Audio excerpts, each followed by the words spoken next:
Buenas tardes, profesor. Buenas tardes, público en general. En esta oportunidad les vamos a hablar sobre la historia de la UNI, volumen uno, del autor José Ignacio López Soria, capítulo 2, los primeros pasos. Les voy a comenzar hablando sobre la iniciación de la vida académica de la UNI.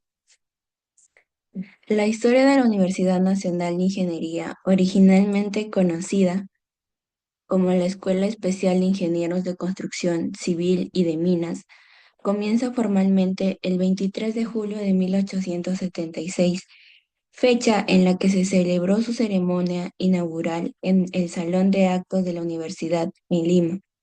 El evento contó con una presencia del presidente de la República, Manuel Pardo, acompañado por varios ministros, autoridades académicas, el rector, profesores y alumnos y público en general.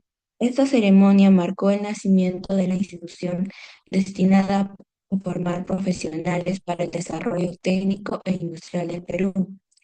El discurso central estuvo a cargo del ingeniero polaco Eduardo de Habich, quien fue designado como primer director de la escuela. En su mensaje expresó la importancia y la visión de la nueva institución, destacando el rápido esfuerzo de instalación y organización a pesar de los pocos recursos y del mal estado del edificio designado a funcionamiento inicial. Una parte del antiguo convictorio de San Carlos, que había estado abandonado por años.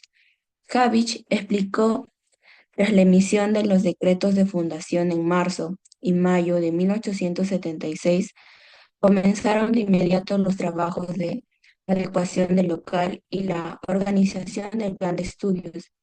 El 11 de julio se iniciaron oficialmente las clases y el 19 de junio se abrió la matrícula, logrando reunir a más de 100 postulantes, de los cuales 76 admitidos para seguir los concursos preparatorios.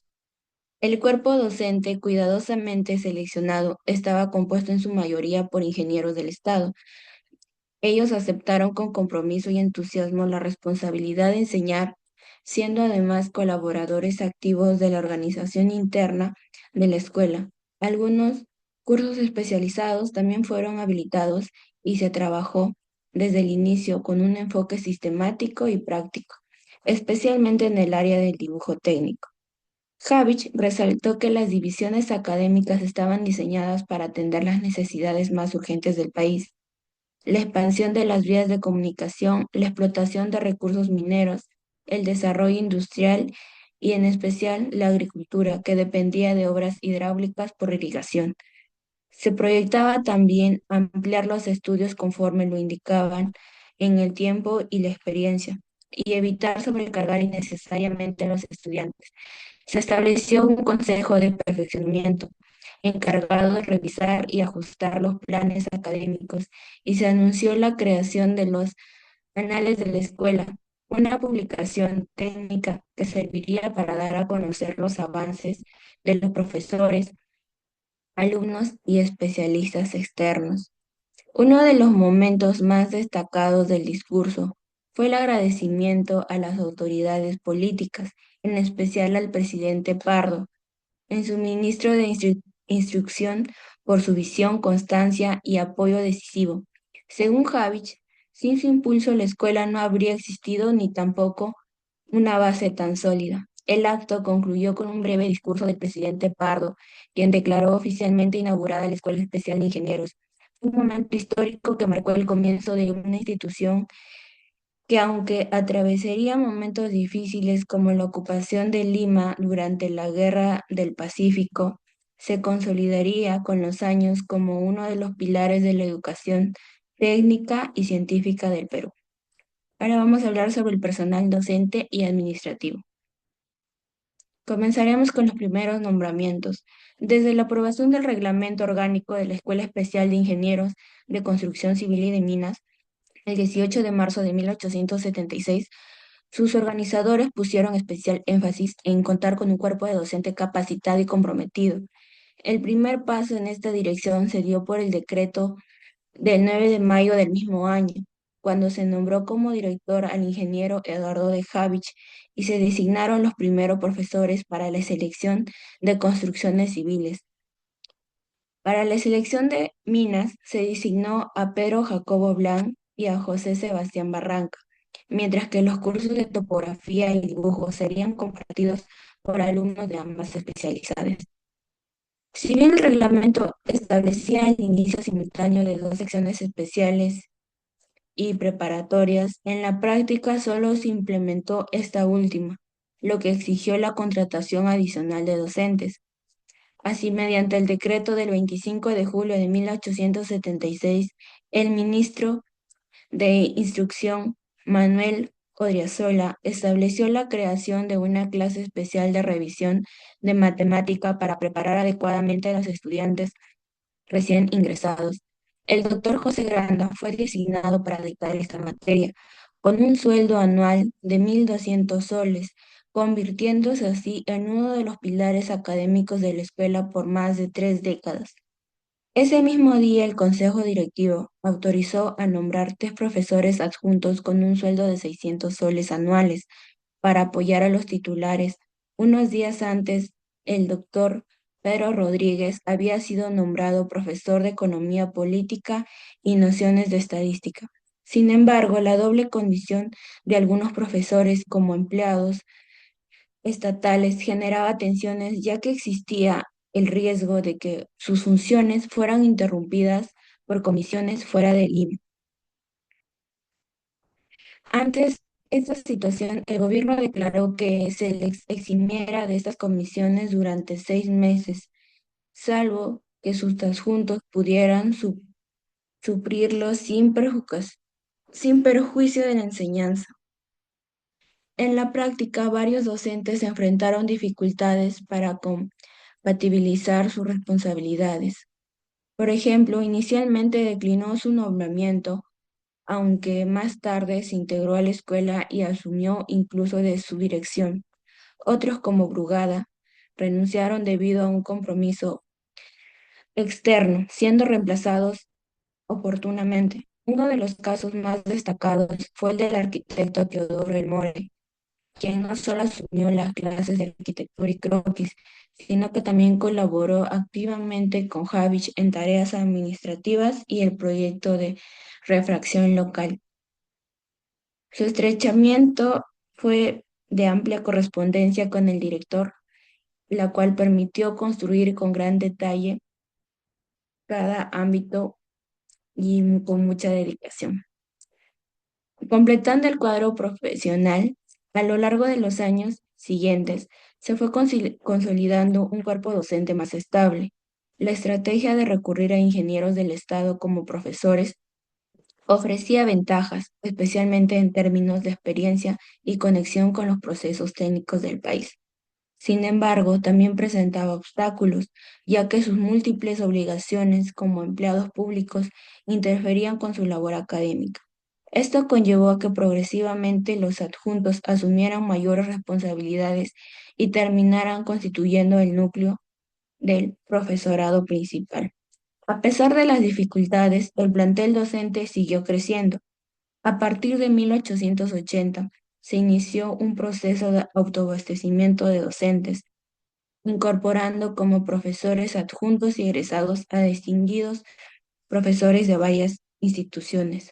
Este proceso marcó el paso de una enseñanza basada en la práctica profesional y una más académica centrada en la formación continua dentro de la misma. Personal docente y administrativo de servicio. El funcionamiento de la escuela no dependía únicamente de un cuerpo docente, también fue conformada un personal administrativo y de servicio esencial para su operatividad. El 25 de julio de 1876, el ministro Odriozola autorizó la contratación de un archivero con un sueldo anual de 600 soles, un conserje con un sueldo anual de 480 soles y 2 sirvientes con 300 soles cada uno. Además, se designó como tesorero a Pedro Rodríguez, profesor de Economía Política, que por ser quien tenía menos carga docente, cargó con el desempeño de la remuneración adicional. Este equipo complementario, aunque reducido, permitió dar soporte a las labores cotidianas de la escuela y a sus primeros años. Su contribución, muchas veces silenciosa, fue indispensable para el funcionamiento ordenado de una institución que desde sus inicios buscaba consolidarse como referente en la formación de ingenieros al servicio del país. Por consiguiente, la Escuela Especial de Ingenieros de Construcción Civil y de Minas comenzó con un personal docente y administrativo dedicado, pero los primeros años estuvieron marcados por desafíos logísticos, renuncias y ajustes. Sin embargo, a pesar de estas dificultades, la escuela logró estabilizar su cuerpo docente, incorporando a antiguos alumnos y contratando a profesores de renombre internacional. Este proceso de consolidación del personal académico y administrativo fue fundamental para el desarrollo de la escuela, que con el tiempo se convertiría en una de las principales instituciones de formación de ingenieros en el país. Voy a hablar sobre los primeros alumnos de la Escuela de Ingenieros. En la década de 1876 a 1884, la Escuela de Ingenieros de Lima comenzó a recibir a sus primeros postulantes, y este proceso de ingreso no estuvo exento de desafíos, especialmente ya que habían algunos efectos secundarios por la guerra que hubo contra Chile, que interrumpió la normalidad de las actividades de las instituciones. En primer lugar, hablaré sobre el perfil de los postulantes. Los postulantes de esta época debían presentar una solicitud formal en la que indicaban su formación previa y su deseo de ingresar a la Escuela de Ingenieros. Un ejemplo típico de esta solicitud es la de Miguel Ángel Urbina, quien en 1876 solicitaba ser admitido en la sección de construcciones civiles, tras haber cursado varias materias como aritmética, álgebra y física en otras instituciones educativas, como la Escuela de Artes y Oficios y la Escuela Naval. Hablemos también sobre la diversidad de las procedencias de los alumnos. A lo largo de los años, la procedencia de los postulantes se fue diversificando un poco más, aunque en un principio los estudiantes provenían mayoritariamente de instituciones como la Facultad de Ciencias, el Cuerpo de Ingenieros del Estado y la Escuela de Artes y Oficios. Con el paso del tiempo comenzaron a surgir nuevos grupos de estudiantes provenientes de colegios secundarios de distintas regiones del Perú. En 1878 se registraron postulantes provenientes de colegios en ciudades como Huaura, Huaraz, Ayacucho y de colegios como el Instituto Científico de José Granda. En 1880, la Guerra de Chile afectó fuertemente a lo que viene a ser la matrícula, con solo 18 postulantes. Sin embargo, en los años consiguientes, el número de solicitantes fue aumentando, aunque la mayoría de los postulantes provenían de colegios de secundaria, en lo que reflejaba la nueva orientación de la escuela hacia la formación de nuevos profesionales.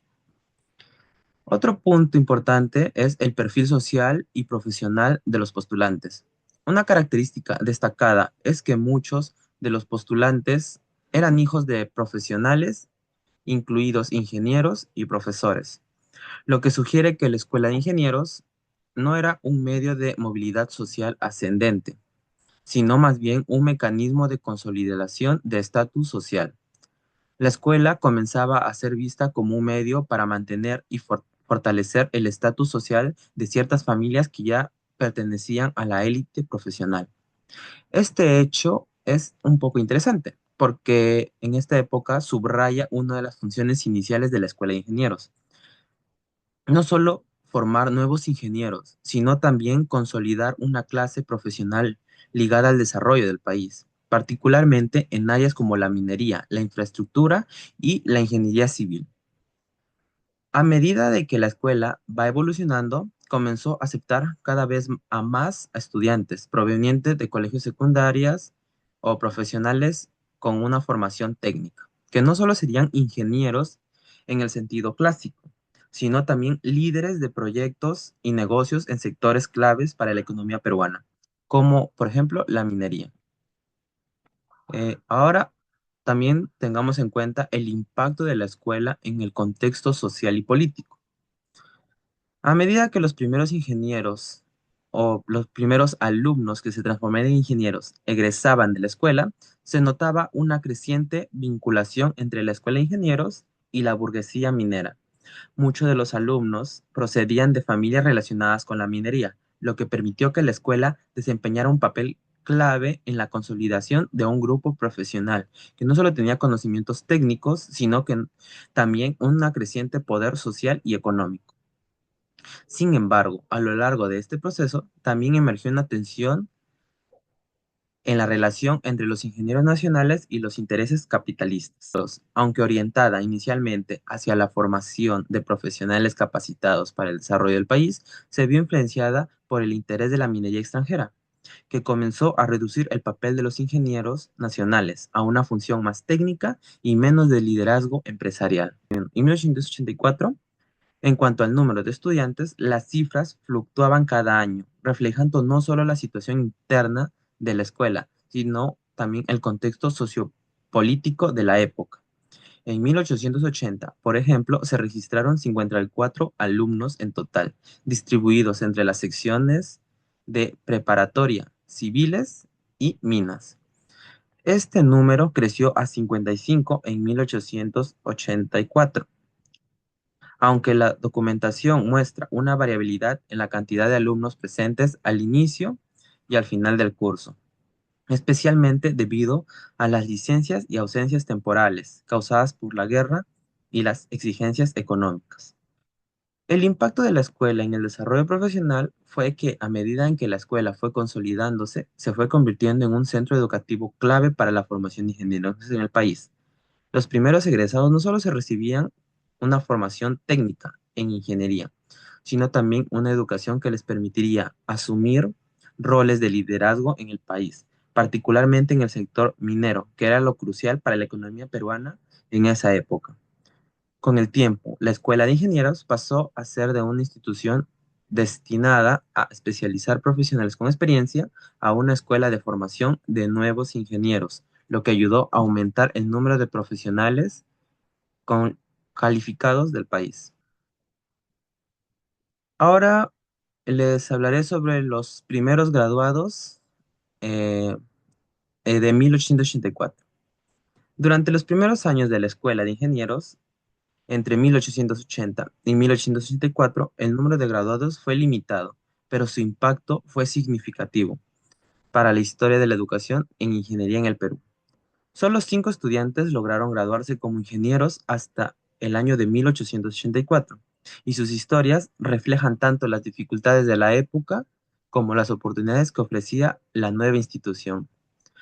Entre los primeros graduados de la escuela que se especializaron en distintas áreas como minas y construcciones civiles fueron Segundo Carrión en el área de minas, graduado en 1880; Pedro Félix Remy en minas, graduado en 1880; Darío Valdizán en construcciones civiles, graduado en 1880; Eduardo Giraldo en construcciones civiles, graduado en 1880; y por último, Juan Garnier, que se especializó en minas, graduado en 1882.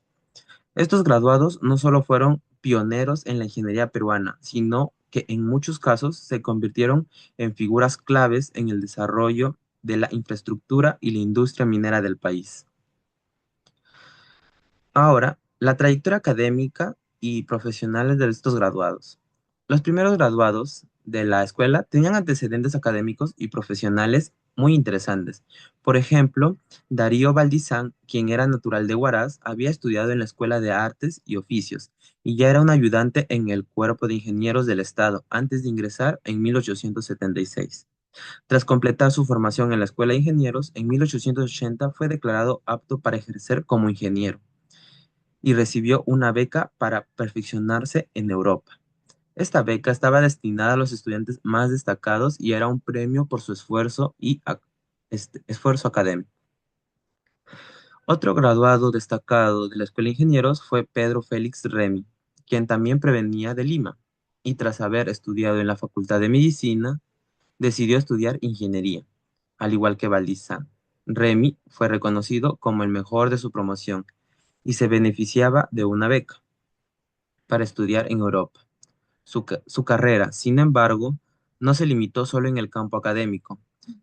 Después de su graduación, fue nombrado profesor adjunto en la escuela y también desempeñó un papel crucial como jefe de laboratorio en mineralogía. Juan Garnier, también nacido en Lima, ingresó a la escuela en 1876, completó sus estudios en 1882 y fue premiado con la beca a Europa por su desempeño académico. A pesar de la situación política del país, que interrumpió sus estudios y su graduación, Garnier logró obtener su título de ingeniero de minas en 1885. La formación profesional y primeros años de los graduados fue que los graduados de la Escuela de Ingenieros, además de recibir su formación técnica, fueron incorporados a la estructura profesional y educativa de la institución. Por ejemplo, Darío Valdizán y Pedro Félix Remy, antes de graduarse oficialmente, fueron nombrados profesores adjuntos de la escuela debido a sus destacados logros. Esto refleja una tendencia temprana en la escuela de reclutar a sus mejores estudiantes como profesores, lo que le permitió a la institución consolidarse rápidamente como un centro de excelencia académica. El impacto que tuvo la escuela en el desarrollo del profesional fue que la graduación de estos primeros ingenieros no solo fue un logro personal, sino que también tuvo un impacto significativo en el desarrollo del país. En una época en la que la economía del Perú se estaba reconstruyendo, tras los efectos de la guerra con Chile, estos primeros graduados comenzaron a ocupar puntos claves en el sector de la minería, la construcción civil y otros campos de infraestructura. Muchos de ellos trabajaron en proyectos cruciales para la modernización del país, como la construcción de ferrocarriles y la explotación minera. Soy Piero Rodríguez y a mí me toca exponer la parte de local e instalaciones, ¿no? Inicialmente la Escuela de Ingenieros se operó, ¿no? En las instalaciones adaptadas para la enseñanza de ingeniería que incluían aulas y laboratorios básicos, ¿no? Y se realizaron mejoras en la infraestructura para satisfacer las crecientes necesidades académicas y prácticas de la institución, ¿no? La Escuela de Ingenieros inicialmente se estableció en el antiguo convictorio carolino, ¿no? Que hace tiempo fue semillero de emancipadores, ¿no? Hace muchos años atrás, ¿no? Eh, en donde el 23 de julio de 1876, Habich, ¿no? Eduardo de Habich daría un discurso de apertura para la escuela, ¿no? Habich vio que la infraestructura, ¿no? Y bueno, que el local era insuficiente, ¿no? Para albergar la escuela, por lo cual pidió al Ministerio de Instrucción más terreno, ¿no? Ampliar el local. ¿No? Con los terrenos adyacentes, ¿no? Los terrenos alrededor de la escuela. Em, para lo cual se pidió expropiar, ¿no? Y comprar los terrenos, ¿no? Alrededor. No, cosa que no, bueno, fue autorizada, ¿no? El 23 de enero de 1876, pero por ciertos problemas legales, ¿no? De juicios, ¿no? Que se alargaban, se aplazaban. Eh, Paz Soldán junto con Kruger, ¿no? Eh, Autorizaron, ¿no? En marzo de 1879, ¿no? Eh, ujú, ¿No? Y bueno, también, aparte de los terrenos, se pidió más dinero, ¿no? Para las refacciones, ya que el lugar era muy antiguo, ¿no? Y bueno, también para la compra de muebles. Em, Se vieron en urgencias de adecuar el edificio a nuevas necesidades, para lo cual Havich encargó a Teodoro Elmore, ¿no? Un profesor de arquitectura, ¿no? Para que, bueno, analizara un anteproyecto, ¿no? En las cuales detallaba ciertos puntos, como lo es la reforma total del local, o sea, él decía que se tenía que reformar totalmente, ¿no? Em, Nombramiento de un subdirector y un inspector y un local especial para cada uno, ¿no? Em, También una oficina adecuada para el secretario, ¿no? También una biblioteca, un museo, las cuales iban a estar bajo vigilancia del subdirector y del inspector, ¿no? También pedía una sala para profesores, em, Y bueno, en las últimas partes del informe ya no se encargó Teodoro Elmore, sino se encargó el ingeniero constructor de las aulas, ¿no? Para minas y civiles, ¿no? El cual detallaba que para minas debía haber tres ambientes, ¿no? En los cuales estaban las clases y las instalaciones como museos, gabinetes, etc., ¿no? Las clases de química em, estaban dotadas de agua y una chimenea, ¿no? Para que se pueda trabajar en la parte de civiles. No se detallaban aulas grandes para las clases de dibujo, ya que albergaban bastantes alumnos, ¿no? Y bueno, todo eso llevó un presupuesto total de 2040 soles, más un añadido, ¿no? Con otro presupuesto, ¿no? Por el arquitecto Félix Gautero, ¿no? De 1836 soles, más o menos, ¿no? En 1879, el 18 de junio, la Casa Canevaro, que era dueño de los terrenos adyacentes a la escuela, ¿no? Junto con otra empresa, ¿no? Accedió a entregar las escrituras, ¿no? Recién en 1879, cuando se le había pedido el 23 de enero eh, de 1873, de 1876, mediante la resolución que les mencioné, ¿no? Em, bueno, también hubo ciertos problemas eh, con Heine, que era como un diseñador, ¿no? Él se encargaba de la parte artística, las pinturas que habrían en la escuela, ¿no? Los muebles, ciertas, ¿cómo decirlo? Escritorios de cedro, ¿no? Etc, etc, ¿no? Hubo un problema monetario, ¿no? Se pidió, y finalmente se acordó, o inicialmente se acordó un acuerdo de unos 4.000 soles, de ahí pidió hasta 5.000, ¿no? Y fue agregando impuestos, impuestos, impuestos, ¿no? Al final se accedió, ¿no? Al final se accedió, pero fue muy, muy engorroso, ¿no? El asunto con Hein. Después, la parte del equipamiento, ¿no? Havich pide al Ministerio de Instrucción, ¿no? Trasladar los libros de la biblioteca de la Junta Central, ¿no? Del Cuerpo de Ingenieros para obtener algunas copias de libros, algunos instrumentos que no se usan inmediatamente, ¿no? Que no son de uso inmediato, para poder utilizarlas en los laboratorios o de forma práctica. Em, Instituciones particulares y nacionales apoyaron también con equipamiento, con instrumentos a la escuela, ¿no? Antonio Raimondi, que fue ¿no? Un ingeniero de minas también, ¿no? Apoyó con 11 minerales traídos de Cajamarca para la exposición en las clases, ¿no? O en el Museo de Minerales también que hay, ¿no? Josías Harris, eh, donó 34 mapas, ¿no? Y también algunos planos que trataban sobre minería, geología y ciencias mecánicas, ¿no? También Havich, para la biblioteca, fue a la escuela donde él estudió en París, ¿no?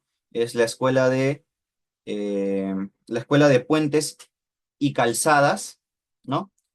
Pidiendo, ¿no? El material educativo, ¿no? Sobre los cursos que se dictaban, ¿no? La colección completa de los cursos que se dictaban, ¿no? De los cuales, ¿no? El rector accedió, el rector de la universidad accedió, ¿no? Y le dio los cursos de análisis, ¿no? De mecánica, de geografía, bueno, de geometría descriptiva, ¿no? Física y, bueno, algunos cursos preparativos, ¿no? No, también de Francia, por el cónsul que estaba en París, eh, se dio, ¿no? Bastantes instrumentos, unos 75 bultos que se enviaron en barco, ¿no? En los cuales se contenían instrumentos de química, de física, ¿no? Y bueno, algunos útiles de barro, ¿no? Etc, etc, ¿no? Con eso se puede concluir, ¿no? Los aportes que recibieron, ¿no? La escuela, ¿no? Que fueron aportes anómalos, no fueron aportes no necesariamente que se tenían en cuenta porque fueron donaciones más que todo, ¿no? Pero con eso pudo tener también material de primer nivel, ya que se tenía de una escuela francesa. ¿no? El material educativo, el material de los cursos de preparación, ¿no? Entonces, con todos esos aportes anómalos, la Universidad de Ingeniería se posicionaba como una de primer nivel también. Bueno, hablando del saldo de la guerra con Chile, ¿no? Sabemos que la guerra con Chile se dio el 5 de abril de 1879, ¿no? Donde Chile le declara la guerra a Perú, ¿no? El 17 de enero de 1880, eh, Chile ocupa Lima, ¿no? El ejército chileno ocupa Lima, ¿no? Donde obviamente se ve afectada, ¿no? La escuela de ingenieros, ¿no? Las actividades académicas se vieron interrumpidas, ¿no? Tanto en docentes como estudiantes, ¿no? En los estudiantes, al principio, se les excluyeron a los estudiantes de la escuela de ingenieros, ¿no? Por una resolución que hubo, pero más adelante se les incorporaron, ¿no? Para que puedan pertenecer a la defensa del país, ¿no? En la defensa nacional. Durante la guerra, el local de la Escuela de Ingenieros fue ocupado, ¿no? Por el ejército chileno para ser utilizado como cuartel y centro de ocupaciones, en donde, bueno, sabemos que hubieron bastantes saqueos, incendios, ¿no? Destrucción por parte del ejército chileno, ¿no? Se utilizó como sedes provisionales, ¿no? El convento de Santo Domingo, también hubo un instituto científico ubicado en Lima, ¿no? Para continuar las enseñanzas en medio de la guerra, ¿no? También hubo gente que se graduó en medio de la guerra, ¿no? A pesar de las dificultades, ¿no? La escuela también enfrentó, obviamente, como todos en esa época, en la guerra, dificultades financieras debido a la escasez de recursos, ¿no? Lo que afectó la compra de materiales educativos y el pago de sueldos, ¿no? También se dio una baja en la Escuela de Ingenieros, ¿no? Del profesor Trujillo, quien murió en la batalla de Miraflores, ¿no? En la cual la Escuela de Ingenieros reunió un grupo de gente para que pueda apoyar económicamente, ¿no? A la viuda, ¿no? Del profesor Trujillo, ¿no? Hasta que se pueda, o el gobierno, ¿no? De la indemnización a las víctimas de guerra, ¿no? Havich en reiteradas veces pidió a los mandos del Perú, ¿no? Al alcalde de Lima, ¿no? Al Ministerio de Instrucción, los cuales no le hicieron caso. El Ministerio de Instrucción al menos le hizo un poquito más de caso que el alcalde de Lima, que lo ignoró completamente, ¿no? Pero al final, en ambos casos no se llegó a nada, ¿no? Havich tuvo que hablar personalmente, ¿no? El 30 de mayo de 1881 con el comandante que ocupó el cuartel general, ¿no? Que ocupó como cuartel general a la Escuela de Ingenieros para que pueda devolver ciertos materiales, ¿no? Libros y instrumentos, ¿no? Que eran necesarios para la educación, ¿no? Lo cual el comandante Demófito Fuensalida accedió, ¿no? Accedió, ¿no? Y se le devolvió lo que se pudo, pues, ¿no? O sea, no todo porque, como mencionamos, también hubo incendios, ¿no?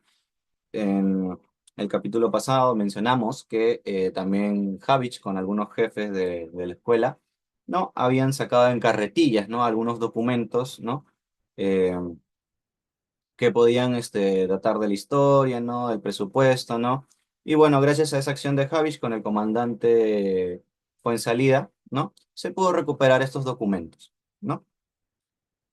Em, Vamos a hablar ahora de los aspectos positivos y negativos, ¿no?